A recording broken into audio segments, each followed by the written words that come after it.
I'm Joe Reed, and this is Behind the Mic with AudioFile magazine. I have Alex Richey with me, and we are talking horror all week. Hello, Alex. Hi, Joe. So, where are you taking us today?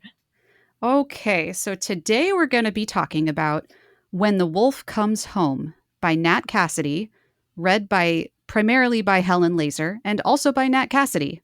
So he's reading it as well. I mean, even I know who Nat Cassidy is. He wrote Mary, and he wrote Nestlings, and he is, by every indication, a completely fabulous writer. Yes, he is on my automatically I will try to read this author every chance I get list. Yeah. So tell us about this one.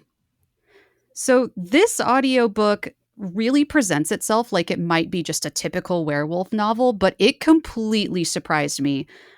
I loved how this one upended all of my expectations. We have Jess, who is a struggling actress working as a waitress. And one night she comes home and there's a scared 5-year-old boy hiding from his father in her bushes. And then suddenly a monstrous attack leaves her neighbors dead. And she takes the boy and goes on the run. Wow. Okay, and apparently there's a werewolfy figure somewhere in the midst of this. Right.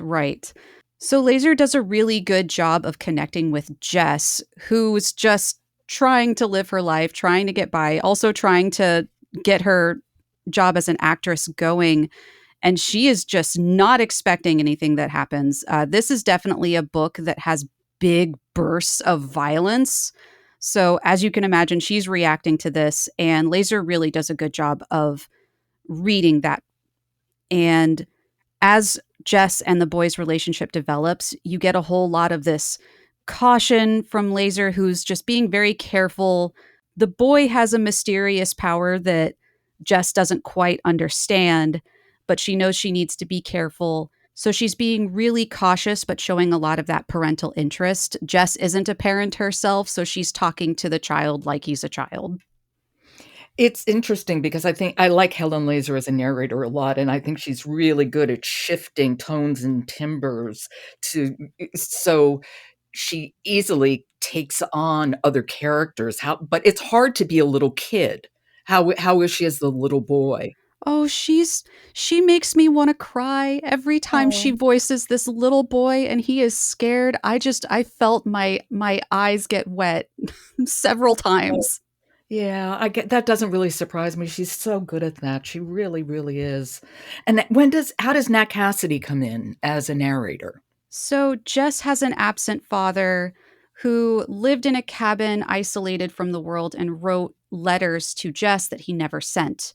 And those letters are read by Nat Cassidy. So it's a short segment, but he does a really good job of delivering the emotions of the father who does feel tremendous guilt but doesn't really know what to do with it.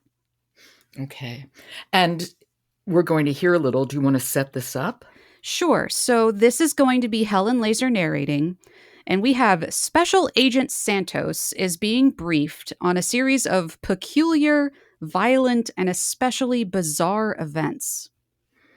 This is When the Wolf Comes Home by Nat Cassidy, read by Helen Laser and Nat Cassidy. We'll be hearing from Helen. The 911 operator is, as always, impressively unimpressed. But Santos has never been so convinced he's hearing the sounds of someone having a nervous breakdown before. He can't even tell if the caller is a man or a woman. Their voice is so corkscrewed with shock and fright. Alan picks the tablet back up. Then, this morning, in a hotel near Palm Springs, there was this. When he puts the tablet back down, it's showing a video. Santos feels himself sitting up straighter in his chair. Suddenly, the histrionics of that 911 caller makes sense. Santos himself wants to start laughing and crying. In a low-definition security feed, he's treated to a bird's-eye view of what appear to be two figures. Two animated figures? Cavorting around a hallway, attacking several flesh-and-blood human beings. I love that bit about the 911 operator. I know. It's really good. And she also, Helen, has a great narrative voice, I think, and really nails what that text is supposed to be right here. Absolutely.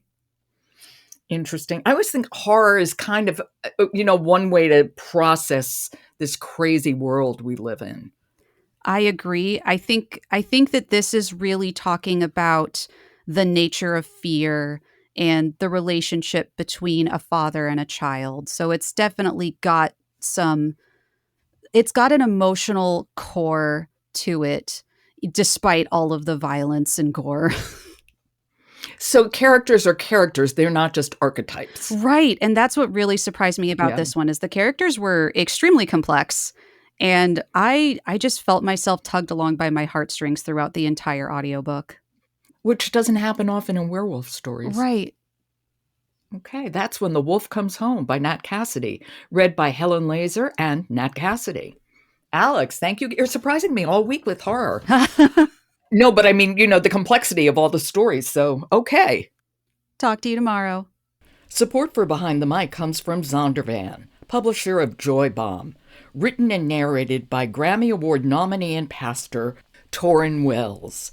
Available everywhere you listen to audiobooks. Don't forget to stop by audiofilemagazine.com, where you can find hundreds of reviews, as well as interviews and articles about authors and narrators, and videos of some of your favorite narrators discussing the books they perform. That's all at audiofilemagazine.com. I'm Jo Reed. I'll talk to you tomorrow.